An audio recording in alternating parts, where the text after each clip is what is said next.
This is going to be great television, I will say that.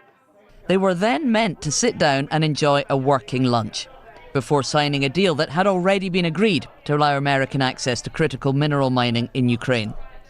Instead, President Zelenskyy was instructed to leave the White House. Donald Trump posted on social media, "I've determined that President Zelenskyy is not ready for peace if America's involved, because he feels our involvement gives him a big advantage in negotiations." He disrespected the United States of America in its cherished Oval Office. He can come back when he's ready for peace. As he got ready to leave, the cameras lined up, ready to catch Mr. Zelenskyy being expelled from the White House. He knows he needs American backing to fight the war. He needs American support to get what he wants in any peace deal. Right now, America's relationship with Ukraine is not good after a heated confrontation in the Oval Office. Tonight, many people are wondering what comes next for negotiations to end the war with Russia. Watch 2 tonight. Gabriel has feedback from both Republicans and Ukrainians. The world watched as this meeting in the White House turned into a shouting match. From the very beginning of the war, You're not in a good position. You don't have the cards right now. With us, you start having cards. But right now, you don't. You're playing cards.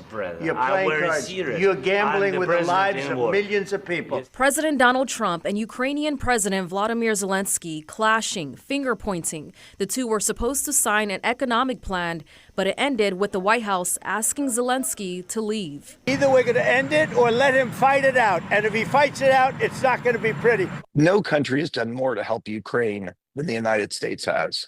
And he should have been there with nothing but gratitude and thanks for what has been done. Republican Florida Senator Randy Fine is siding with Trump. He says he thinks Zelenskyy should go back and cut a deal. No one disagrees that Russia shouldn't have done what they did, but they did it. And how do we bring this to an end? Or do we have thousands and thousands and thousands of more people die? I think that they just don't underestimate Putin. That's what I think. I mean, they don't know who they're dealing with. President and founder of Revived Soldiers Ukraine, Irina Desipio, says hospitals are overwhelmed and the death toll keeps rising. I think President Zelenskyy was trying to say, like, you have to come in and take a look what's going on in the field in order to make a judgment. In a post on X, Zelenskyy did thank the president, Congress, and Americans for their support, adding that Ukraine needs lasting peace. We are in a very tough situation. We're kind of screwed. We don't have the whole generation of young people who got killed. And there's workforce that has to go and reproduce later on.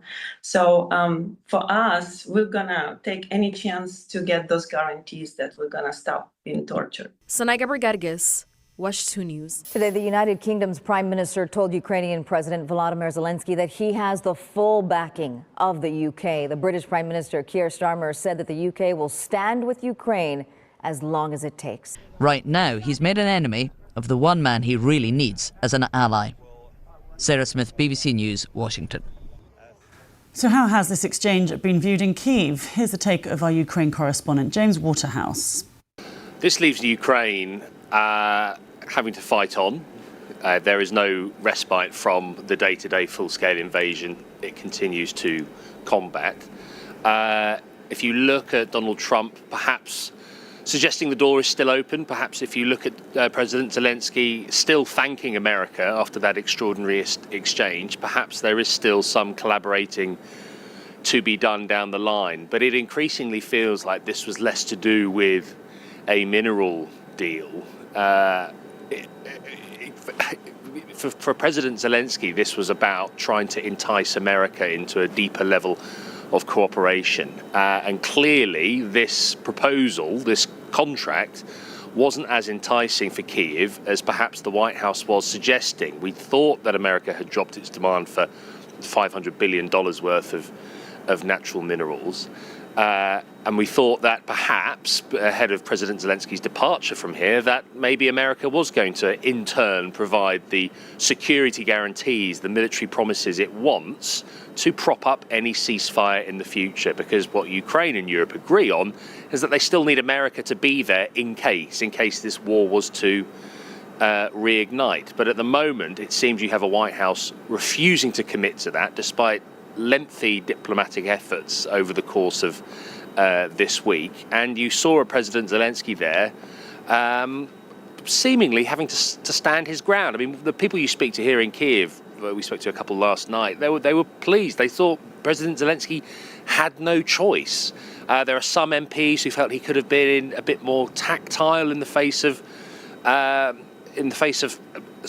verbal attack by the President and Vice President of the United States. But broadly speaking, there's a rule in Ukraine, there's a pattern. Whenever the country is under threat, be it from the invasion or whether it's President Zelenskyy himself, it fuels a political unity where you'll have his most fierce political rivals. And they don't hold back in Parliament. There is a deep division on domestic issues like mobilisation, for example. But in these periods, there is unity because the country does not want to appear divided, not least in the face of Russia. James Waterhouse there for us in Kyiv. Well, European leaders have been rallying behind Ukraine, expressing their full backing of Kyiv's efforts to repel Russia's invasion. The British Prime Minister, Sir Keir Starmer, fresh off his own visit to the White House, spoke to both President Trump and President Zelenskyy. A spokesperson said Sir Keir retains unwavering support for Ukraine and is doing all he can to find a path forward to a lasting peace based on sovereignty and security for Ukraine, adding that the Prime Minister looks forward to hosting an international leaders summit on Sunday, including President Zelenskyy. A string of other US allies, including France, Germany and Poland, also issued statements of support.